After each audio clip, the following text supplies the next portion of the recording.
एकनाथ शिंदे विरुद्ध गणेश नाईक या सामन्यामध्ये श्रीकांत शिंदेंनी एंट्री घेत गणेश नाईकांना प्रत्युत्तर दिलं होतं। यावरून टीका करणाऱ्या श्रीकांत शिंदेंना गणेश नाईकांनी थेट इशाराच दिलाय।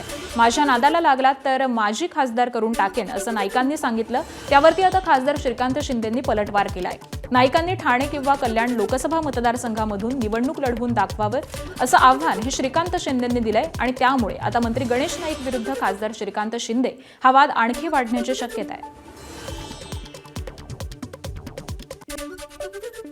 अजून सुद्धा सांगतो की माझ्या नादाला लागला तर ठाणे जिल्ह्यामध्ये त्यांचं अस्तित्व आहे ना, त्याचं परवानगी करायला पाहिजे।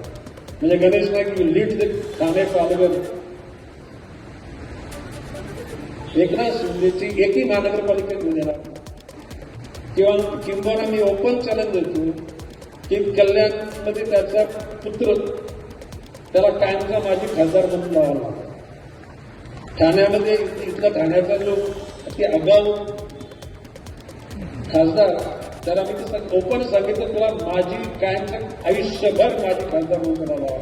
हे मी नाही लावणार, ही ठाण्याची आणि कल्याणची जनता लावते। गणेश नाईक फक्त लीड घ्यायची पाहिजे। गणेश नाईकांचा प्रॉब्लेम जो आहे मी पहिला पण सांगितला तुम्हाला की वयाच्या हिशोबाने काही आजार जे आहेत ते होत असतात। विसरभोळेपणा, चिडचिड होणं, त्याचबरोबर मागच्या गोष्टी आठवत न राहणं, त्याचबरोबर मला वाटतं दिशाभूल होणं, व्यक्तिमत्वामध्ये बदल होणं। मी हे सगळं का सांगू शकतो कारण की मी डॉक्टर आहे। मग वयाप्रमाणे जे आहे त्या काही लोकांमध्ये असे सगळे आजार जे आहेत ते होत असतात। भिवंडी महापालिका महापौर पदासाठी आज उमेदवारी अर्ज दाखल करता येणार आहे। मात्र त्याआधी भाजपनं अंतर्गत वाद मिटवण्याचा प्रयत्न करत मोर्चे बांधणीला सुरुवात केली आहे। भाजपनं नारायण चौधरींच्या नावाची घोषणा करताच सुमित पाटील नाराज झाल्याची चर्चा होती। मात्र त्यांची नाराजी ही दूर करण्यामध्ये भाजपला यश आल्याचं दिसतंय। त्यामुळे आज भाजपकडून नारायण चौधरी महापौर पदासाठी अर्ज दाखल करतील असं बोललं जात आहे।